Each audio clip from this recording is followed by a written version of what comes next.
धरना के सम्मानित अध्यक्ष, राष्ट्रीय जनता दल सहरसा के अध्यक्ष आदरणीय प्रोफेसर ताहिर साहब, यहाँ मौजूद धरना में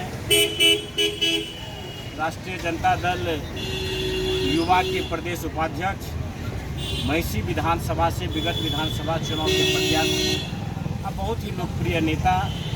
आदरणीय गौतम कृष्णा जी, हम सबों के अभिभावक और समाजवादी नेता आदरणीय सुरेश बाबू, राष्ट्रीय जनता दल के जिला उपाध्यक्ष आदरणीय नारायण यादव जी,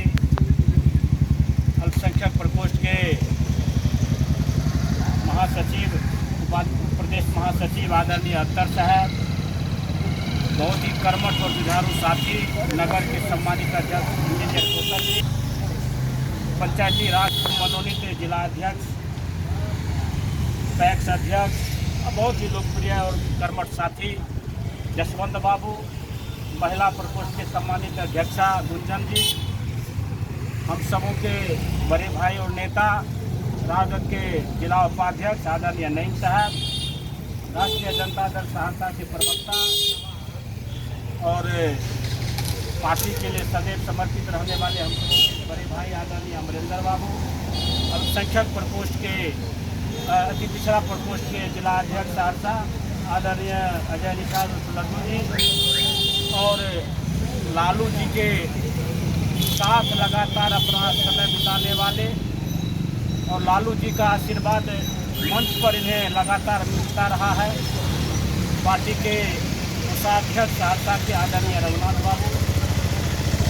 नेतम जी, यहाँ उपस्थित सभी भाइयों, भीषण गर्मी और तेज धूप में राजद के साथी आज इस धरना स्थल पर बाबा साहब भीमराव अम्बेडकर के निकट यहाँ हम लोग मौजूद हुए हैं और 11 बजे से ही यह धरना लगातार चल रहा है। बड़ी संख्या में यहाँ हमारे साथी मौजूद थे। आप सभी जानते हैं कि आदरणीय लालू प्रसाद यादव जी शुरू से ही जाति आधारित गणना के पक्ष में थे और लगातार सरकार पर दबाव बना रहे थे। जब यूपीए की सरकार थी इस देश में तो आदरणीय लालू यादव के दबाव में ही कांग्रेस तत्कालीन प्रधानमंत्री आदरणीय मनमोहन सिंह ने देश में जाति आधारित जनगणना कराने का निर्णय लिया था और जनगणना हुआ भी, लेकिन 14 में यूपीए की सरकार नहीं बन सकी और वह जनगणना यथावत रखा रह गया। और इसी को लागू करने के लिए हमारे नेता आदरणीय तेजस्वी यादव जी, कांग्रेस के राष्ट्रीय अध्यक्ष राहुल गांधी जी इस विचार को लेकर के कि पूरे देश में हर जाति की आबादी की जानकारी लोगों को होनी चाहिए और जब तक जाति की गणना नहीं होगी तो जाति के लिए या उस वर्ग के लिए हम कैसे उसके लिए योजना बनाएंगे। तो इसलिए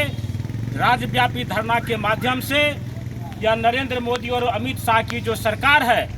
उसको यह बताने का काम किया गया है कि आप पूरे देश में जाति आधारित जनगणना लागू करो। आप जानते हैं कि आदरणीय तेजस्वी यादव जी ने 17 महीना की जो सरकार हुई उससे पहले में जब हम विपक्ष में थे तो लगातार जाति बिहार में जाति गणना की हम लोग बात कर लेते, जाति सर्वे की बात कर रहे थे और इसके चलते विपक्ष के साथ मिलकर के उसमें मुख्यमंत्री नीतीश कुमार के साथ और पक्ष मिलकर के प्रधानमंत्री से मिलने का काम किया कि बिहार में अपने खर्चे पर हम जाति सर्वे कराना चाहते हैं, जाति गणना कराना चाहते हैं, लेकिन उन्होंने इसकी भी अनुमति नहीं दी। लेकिन तेजस्वी यादव ने नीतीश कुमार पर दबाव बना करके बिहार में जाति सर्वे कराने का, जाति गणना कराने का काम किया और उसमें पता चला कि किस जाति का क्या जनसंख्या है और उसी आधार पर जिसकी जितनी आबादी उसी अनुसार उनको आरक्षण देने बढ़ाने का काम किया और 65% हमारे नेता ने बिहार में आरक्षण देने का काम किया। और तभी जब यह आरक्षण लागू हुआ तो आदरणीय तेजस्वी यादव जी ने कहा कि माननीय प्रधानमंत्री जी से मिलकर नीतीश कुमार जी को कि चलिए आप हम जो आरक्षण लागू किया है उसको केंद्र सरकार संविधान की 9वीं अनुसूची में इसको दर्ज कर दे। अब 9वीं अनुसूची में क्यों हम दर्ज कर दें? जो है इसलिए दर्ज कर दें कि जब हम यह हमारा निर्णय अगर 9वीं अनुसूची में दर्ज हो जाएगा तो उसको कोर्ट, सुप्रीम कोर्ट भी उस पर हाथ नहीं डाल सकता है, उस पर नज़र नहीं डाल सकता है। इसलिए लगातार यह मांग हो रही थी, लेकिन इनको नहीं डाला गया और कोर्ट के माध्यम से सुप्रीम कोर्ट में आदमी खड़ा करके इस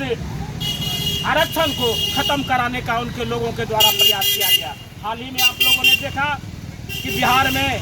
ततमा और तांती को अनुसूचित जाति का दर्जा प्राप्त था, लेकिन बीजेपी के ही कुछ लोगों के द्वारा, उनके ही कार्यकर्ताओं के द्वारा सुप्रीम कोर्ट में, हाई कोर्ट के बाद सुप्रीम कोर्ट में केस करके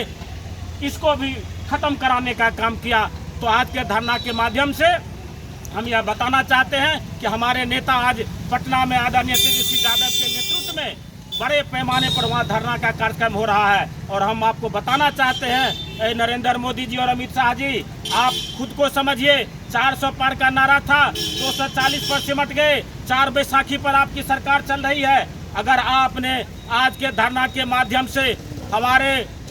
65% आरक्षण का अनुसूची 9 में जारी नहीं करेंगे और पूरे देश में अगर जाति आधारित जनगणना नहीं करेंगे तो फिर आपकी खैर नहीं है। आने वाला कल आपको कुर्सी से उतरना होगा और हम लोग उतार के निर्णय लेंगे। आज के दिन बाबा साहब भीमराव अम्बेडकर के प्रतिमा के सामने ये संकल्प लेते हुए अपनी बात को खत्म करते हैं। जय हिंद, जय राजा, जय तेजस्वी, जय लालू।